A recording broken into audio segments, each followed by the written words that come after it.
Hello everyone, welcome back to my channel. তো আজ অনেক দিন পর তোমাদের জন্য একটা ভিডিও দেখেছি। প্রায় 15 দিন হয়ে গেল আমি ইউটিউবে কোনো ভিডিও দিই না। এখন কাজের চাপে আর সময় পেয়ে উঠি না, আর বাচ্চাটাও ছোট, ওকেও টাইম দিতে হয়। আর আমি ফোন দেখলেই ও ফোন দেখে বলে আমি খুব একটা ভিডিও করতে পারি না। তো এখানে দেখতেই পাচ্ছ আমি শ্বশুরবাড়ি গেছিলাম, তো তখন একটা বিয়েবাড়ির নেমন্তন্ন পেয়েছিলাম, তাই সেজে গুছে প্রায় রেডি হয়ে গেছি অলমোস্ট। আর আমাকে কেমন লাগছে জানিও। তো এই গয়নাটা আমার মায়ের, সেটাই আমি পরেছিলাম। আর শাড়িটা জানো, আজ বিয়ের 2 বছর মানে 3 বছর হতে চললো তখন পেয়েছিলাম, বিয়েতে পেয়েছিলাম সেই শাড়ি এখন পরছি, ভাবা যায়। তো সবাই রেডি হয়ে চলেও এসেছি বিয়ে বাড়ি। আর এটা ছিল আমার এক আত্মীয়, মানে শ্বশুরবাড়ির দিকের এক আত্মীয়র মধ্যে বিয়ে। জুলাইতে বাড়ি গেছিলাম, তো তখন সেই টাইমে এই বিয়ে বাড়িটা লেগেছিলো। তো এই অনেক মানে দীর্ঘ প্রায় 1 বছর পর আজকে একটা বিয়ে বাড়ি খেতে আসলাম।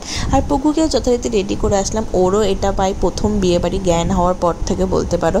আর ও না জানো তো, মানে বউকে দেখে না প্রণাম করতে লেগে গেছে, ভেবেছে ঠাকুর, যা হাসি লেগেছে না দেখতে। আর এখানে আমি আর মা যাচ্ছি হচ্ছে গিফট দিতে, বউয়ের জন্য যে গিফটটা নিয়ে এসেছিলাম। আর এই যে আমাদের সুন্দর বউ, কেমন লাগছে তোমরা কমেন্টে জানিও। আর এখানে আমাকেও কেমন লাগে জানিও। আর সেদিনকে প্রচণ্ড গরম পড়েছিল। ওয়েস্ট বেঙ্গলে কিন্তু ভীষণ গরম, মানে এর থেকে আমার মনে হয় উড়িষ্যার ওয়েদার এখন অনেক ভালো, বৃষ্টি হয়। কিন্তু ওয়েস্ট বেঙ্গলে দেখলাম বৃষ্টিটা অনেক কমে গেছে। তো বউকে গিফট দেওয়ার পর ওর একটু ছোট একটা ভিডিও নিয়েছিলাম। আর প্রচণ্ড ভিড় ছিল, ওর সাথে কোনো ফটো তুলতে পারিনি। তো আমি এখানে বরের জায়গায় চলে এসেছি, ওখানে আমার নিজের কিছু ভিডিও করছি।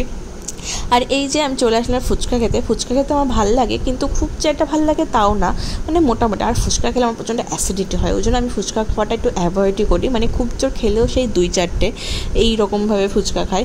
তো ফুচকা আমার বড় খেতে খুব ভালো মানে বাসে না, ওই জন্য আরোই পার্টনার পাওয়া যায় না বলে খাওয়া হয় না।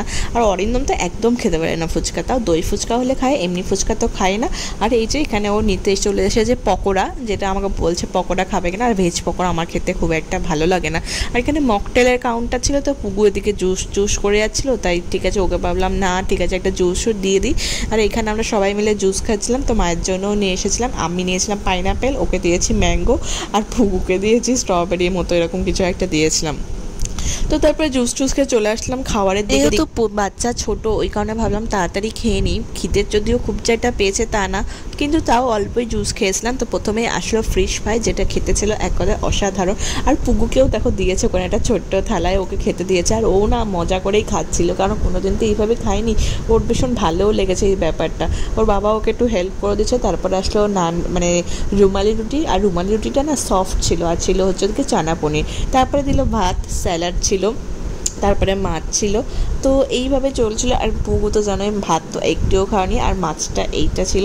আর মাছটা আমার খেতে খুব যেটা ভালো লাগে তা না, কাতলা মাছ। আর স্পেশালি উড়িষ্যাতে আমরা এত কাতলা মাছ খাই যে কাতলা মাছ আমার এখন আর ভালো লাগে না।